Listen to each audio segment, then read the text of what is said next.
today on The World Today. Hong Kong media tycoon Jimmy Lai is handed a 14-month jail sentence for his role in the region's defiance to new security laws. America faces another incident of gun violence as a man shoots dead 8 people, including himself, at a FedEx office in Indianapolis. While the World Health Organization raises alarm over the rising number of COVID-19 cases globally. Hello and welcome to the program. I'm Amarachi Ubani. We begin in Hong Kong, which probably has the biggest story out of that region right now. Billionaire Jimmy Lai is handed a 14-month sentence in prison after being found guilty of unauthorized assembly. Lai was one of the several activists in court on Friday today who were earlier found guilty of charges related to pro-democracy demonstrations in 2019. A 73-year-old founder of Apple Daily is a fierce critic of Beijing. The verdict comes as the mainland is increasingly cracking down on Hong Kong's rights and freedoms. Several other activists were sentenced today for participating in 2 demonstrations on August 18 and on August 21st or 31st, beg your pardon. Among those who will also be doing jail time alongside Jimmy Lai is senior barrister Martin Lee, who helped launch the city's largest opposition, the Democratic Party, in the 1990s, and is often called the former British colony's father of democracy. He was given an 11-month suspended sentence. District Court Judge Amanda Woodcock said even though the August 18 assembly was peaceful, there was a latent risk of possible violence and that a deterrent sentence and immediate imprisonment was appropriate. The other defendants in the August 18 case found guilty are prominent barrister Margaret Ng and veteran Democrats Lee Chok Yan, Albert Ho, Leong Kwang Hong, Sid Ho, and Oh Nok Hin and Leong Yu Chong. No matter whether we are in jail or outside, we work together. So I want to thank you, all the people of Hong Kong, for the comradeship, the feeling of solidarity together. And with this feeling of solidarity, we can win. Thank you. I think, we're following this because, as I say, it involves pro-democracy figures and also it involves a peaceful protest. So clearly, this is of interest, legitimate interest to the international community, and that's why we're here today. A switch to the United States. Americans have viewed over and over again graphic body cam video of a police officer shooting dead a 13-year-old Adam Toledo in a dark alley in March 29th. It showed the policeman shouting, "Drop it," before shooting Toledo in the chest. The boy in question does not appear to have a weapon in hand in the split second that he is shot. Of course, I cannot show you that video because of how graphic it is. But small protests held yesterday evening around Chicago, just hours after the mayor appealed for calm. Toledo's family lawyer, Adina Wiss Ortiz, again emphasized that Toledo was not holding a weapon. By now, all of you have seen the videos of Adam Toledo. They are especially moving, saddening, distressful to see a 13-year-old boy shot at the hands of an officer. For those of you with children, you can relate to some of the pain that the Toledos are feeling today. Those videos speak for themselves. Adam, during his last second of life, did not have a gun in his hand. The officer screamed at him, "Show me your hands." Adam complied, turned around. His hands were empty when he was shot in the chest at the hands of the officer. He did not have a gun in his hand, contrary to the reports made earlier today. In the meantime, in Indianapolis, 8 people were shot dead at a FedEx facility with a gunman shooting himself afterwards. It all happened at 11 p.m. local time. Eyewitness video shows us some police cars, ambulances and firefighters had their vehicles driving around the facility and others parked nearby.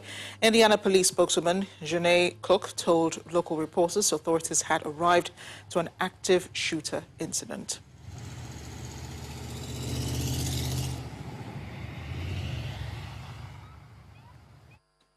Well, we have more on that. Families have been waiting to hear news of their loved ones, those who were in the facility while the shooting happened.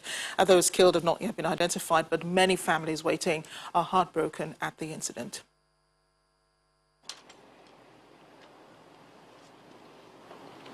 We received a call reference shots fired to that location. As officers are responded, they arrived to an active shooter incident at that location. Preliminary information at this time is that the alleged shooter has taken his own life here at the scene. After a preliminary search of the grounds, inside and out, we have located 8 people at the scene with injuries consistent to gunshot wounds. Those 8 were pronounced deceased here at the scene. We have been made aware of multiple other people with injuries who have been transported to local hospitals or who have transported themselves to local hospitals. Workers lucky enough to be alive despite the shooting have been wondering why anyone would have brought a gun to the workplace. I'm about to break. I'm about to get my cell phone in the lockers. They're like, you can't even go to the lockers. You got to stay in the break room. We got an active shooter. We don't know what's going on. So at that time, it just took a while to process. Like, yeah, that's a lot going on. Like, they're still out here. So, yeah, I can't believe it. You know, I'm going to work, get some money. I don't know why would they bring guns to work, or why would there be an argument so bad that we get to shoot.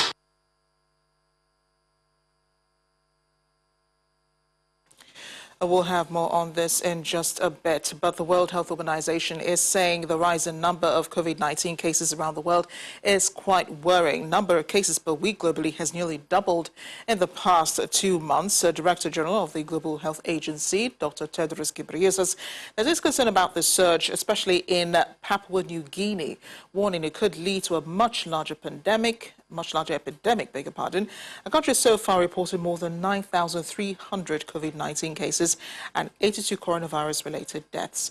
Here's a global update.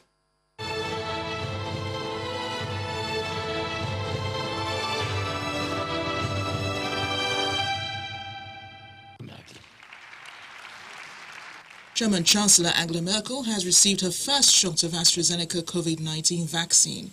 She later posted on Twitter, "I am happy that I received the first vaccination with AstraZeneca.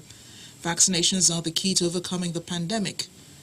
Germany's vaccine regulator has recommended limiting the use of AstraZeneca vaccine to those aged 60, citing risks of a rare clotting condition.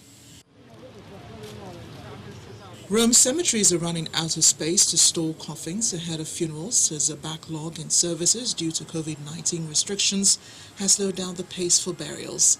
Large refrigerated containers that cemetery workers said were holding dead bodies were seen outside the Prima Porta Cemetery in the capital. They're usually only inside cemeteries, but with the cemeteries around the city at full capacity, the surplus bodies are in the containers outside. India has extended a record daily run of new COVID-19 infections today, spurred by hundreds of positive tests at a major religious gathering as politicians pushed ahead with election rallies against advice they could worsen the outbreak. The health minister, Harshvardhan, visited coronavirus patients at a local hospital ward and later commented to the media that India learned from its experience of fighting COVID-19 over the past year. We might be able to get back to having our liberty. Finally, a congressional hearing on the coronavirus pandemic became heated in the United States after Republican Jim Jordan repeatedly challenged infectious diseases expert Dr. Anthony Fauci for a timeline and an end to public safety measures. Jordan demanded to know when Americans could get their liberty and freedoms back, and in response, Fauci said, "I don't look at this as a liberty thing, I look at this as a public health thing." Church, people can't assemble in their own homes with their friends, with their families. People can't go to a loved one's funeral. People can't get to their government, petition their representative to redress their grievances. Right. I also understand the First Amendment's pretty darn important, and it's been a year, and I want to know when Americans will get those First Amendment liberties back. You're going to see a gradual, right now we're at an unacceptably high level. On a daily basis, it's unacceptably high, regardless of who you are. What you're going to see as more and more people get vaccinated, and we get over 3 million people a day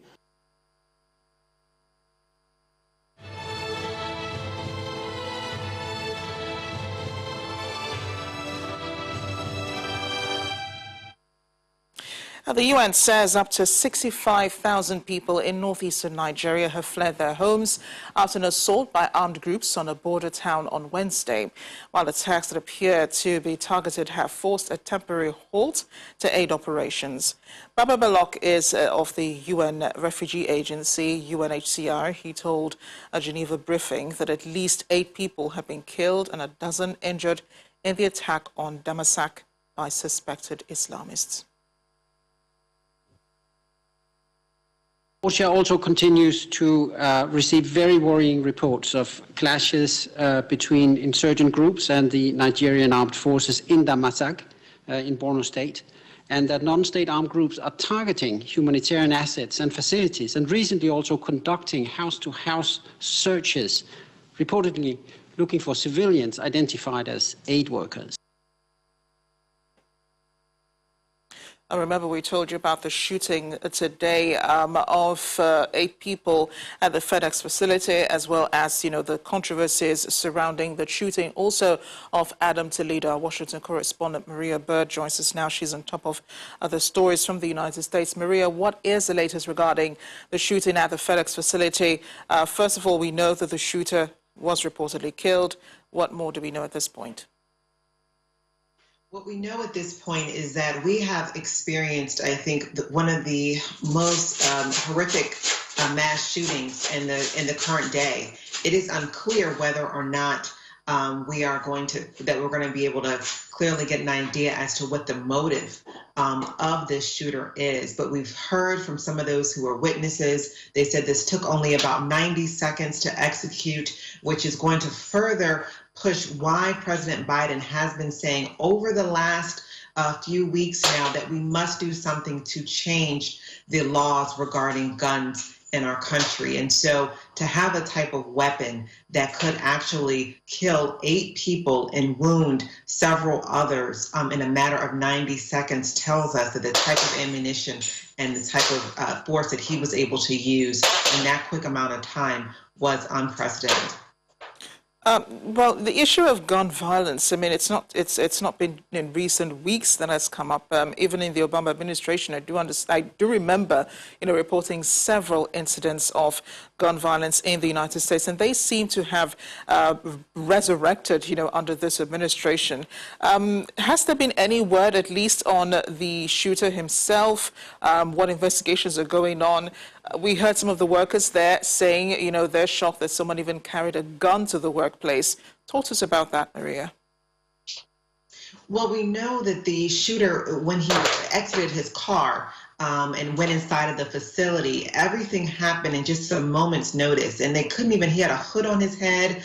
They couldn't even really see exactly who he was. Everything happened in such a rapid pace. We also know that some of the cars that were outside of the were also vandalized, and it looked as if he started gunfire maybe even at that time. And so the investigation is underway. I think that, as you said before, to even get a gun into this facility was a shock to those individuals, those employees at that FedEx facility, because it's the FedEx facility is one that is secured, and that the guns are not allowed in this facility. So to even get it that far was, I think, a surprise to so many. Maria, thank you for bringing us up to speed on this. I know that investigations will have more for us as the day progresses. Thanks again for joining us. Thank you for having me. Still watching The World Today, still ahead. We're counting hours now to the funeral of the Prince Philip of Edinburgh. Join us again.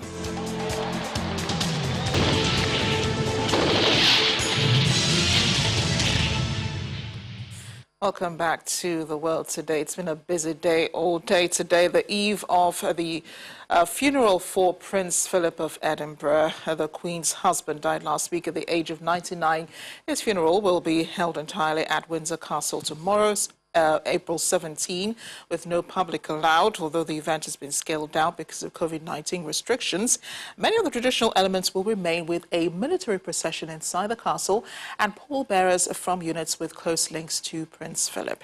However, in place of the usual hearse, Prince Philip's body will be taken from the current resting place to St. George's Chapel on a bespoke Land Rover, which has been modified to carry a coffin, in keeping with Prince Philip's original plans for the funeral. Now, in London's East End, there's been adoration for the monarchy and sharp criticism as the country prepares to say farewell to a man who devoted 69 years of his life's service to his wife, the Queen. While many would have loved to line the streets for the funeral procession, they will have to watch on television because of COVID-19 restrictions. At the East End, though, there was a clear generational divide. Elderly residents express adoration for the royals, while younger residents say that they feel little connection to most of the family. So it's been interesting to see how the whole kind of country's reacted and cancelling sporting events tomorrow and things. You know, I think if people want to watch it, they can, but they should still kind of be able to get on with their own lives. Well, for me, I do find it a bit annoying because, like, he did say stuff about, like, Chinese people and Asian people, and I'm like, problematic. But in the end of the day, like, he's dead. Just, like, respect him and, like, just move on, really. Royal family is a symbol of Britain. Without royal family, there's no Britain there.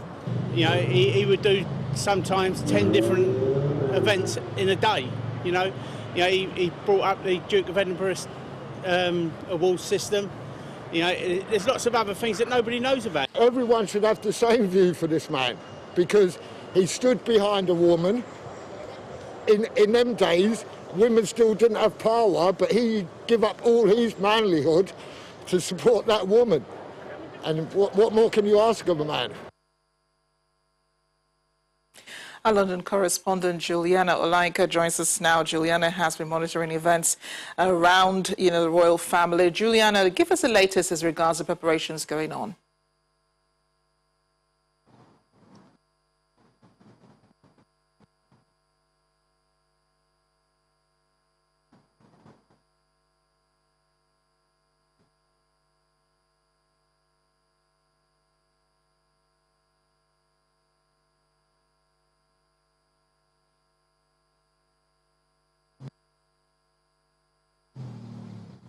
There's been preparations for the past activity Buckingham Palace, well, the international media who have all flocked castle, which is, I think, one of the things that there is a tradition the past couple of days that media have been covered. The Duke of Cambridge and the Duke of Sussex will not be wearing their military uniforms. They'll be in mourning suits, and this is going to be in stark contrast to the heavy military presence. We know the Duke of Edinburgh had a distinguished career in the Royal Navy up until the 1950s, when, of course, he gave that all up to be a consort to the Queen. So we are expecting there to be hundreds of troops attending, but close family will be wearing traditional black mourning. And a lot of people actually were looking forward to watching the procession, the final procession, to St. George's Chapel.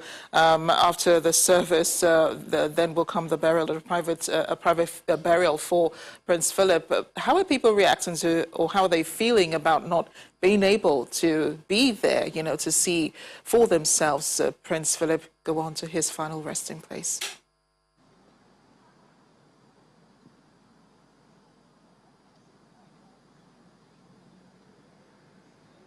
I think there's a mixed reaction. I think predominantly, Britain are still sad. They definitely feel the loss. This time last week, when I was reporting outside Buckingham Palace on this show, there were hundreds of people that had descended here, so much media coverage. In fact, the BBC